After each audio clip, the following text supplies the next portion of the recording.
रोहित की दीदी समीक्षा की शादी अर्पित से हुई थी।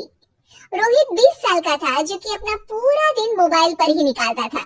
कभी पबजी खेलता तो कभी यूट्यूब चलाता।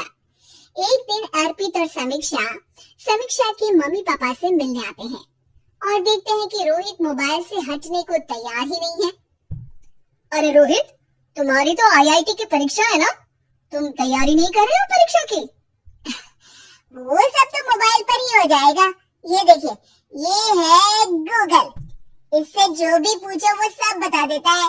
तो आखिर कागज क्यों बर्बाद करूं? अरे पर तुम इन प्रश्नों की तैयारी बिना लिखोगे कैसे?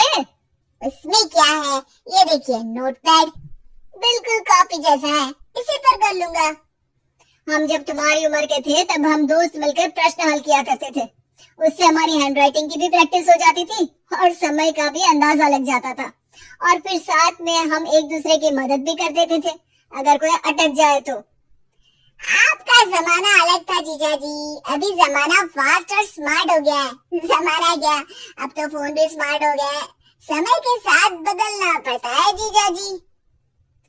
अब बस भी कीजिए, आप हर चीज को लेक्चर में बदल देते हैं। रोहित अच्छा कर लेता है परीक्षा में। इतने में अर्पित के सास ससुर जी आ जाते हैं हॉल में और अर्पित इस बारे में बात नहीं करता।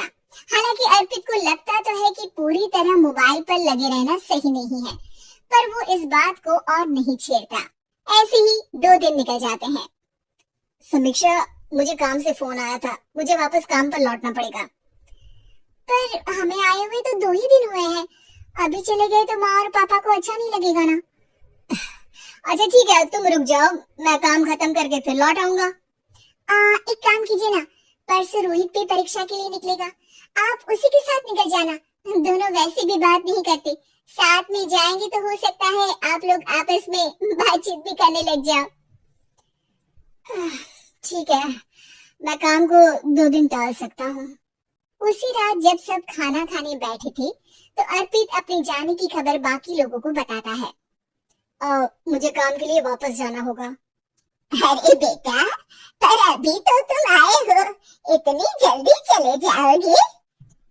नहीं माँ जी, समीक्षा यही रहेगी और मैं जल्दी काम खत्म करके वापस आ जाऊंगा। ठीक है, काम भी जरूरी है। वैसे कब निकलोगे बेटा? 2 दिन में। मैंने सुना है कि उस दिन रोहित को भी परीक्षा के लिए जाना है, तो कल मैं दोनों की टिकट करा लेता हूँ बुक। मेरी टिकट रहने दीजिए जीजा जी, मैं तो फोन से ही करवा लूंगा। हाँ, पर कोई दिक्कत हो गई तो? अरे कोई दिक्कत नहीं होती जीजा जी, फोन सब कर सकता है।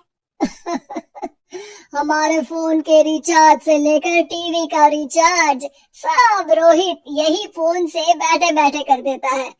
अब ये नई चीज तो हमारे समझ के परे है, पर अच्छा है कि रोहित जानता है। हमारी मेहनत इतनी कम हो गई भाई। हाँ, पर अगर टिकट नहीं मिली तो? अर्पित की बात पूरी होने से पहले ही बिजली चली जाती है। अरे ये क्या हो गया, आपने बिजली का बिल भर तो दिया था ना? अरे नहीं, मैं तो भूल गया था। अरे टेंशन मत लो माँ। देखा जीजा जी, आप बिजली का बिल भी भर सकते हो, समय बदल गया है। एक बार फिर अर्पित इस बात पर बहस नहीं करता। अगले दिन जाकर अपनी टिकट करवाता है और पैकिंग कर रहा होता है जब शाम को अचानक से रोहित के चिल्लाने की आवाज आती है। नहीं, प्लीज प्लीज हो जा, ऐसा मत कर यार, प्लीज हो जा। अरे क्या हो गया रोहित? दीदी, सर्वर हैंग हो गया, मेरी टिकट नहीं हो पाई दीदी। क्या मतलब टिकट नहीं हो पाई? इतने में वहाँ रोहित के मम्मी और पापा भी आ जाते हैं। अरे क्या हो गया? माँ, मेरा टिकट नहीं हो पाया, सर्वर डाउन हो गया। अरे पर तूने तो बोला था कि हो जाएगा। हो जाता है, पर अब क्या करूँ, ये क्या हो गया?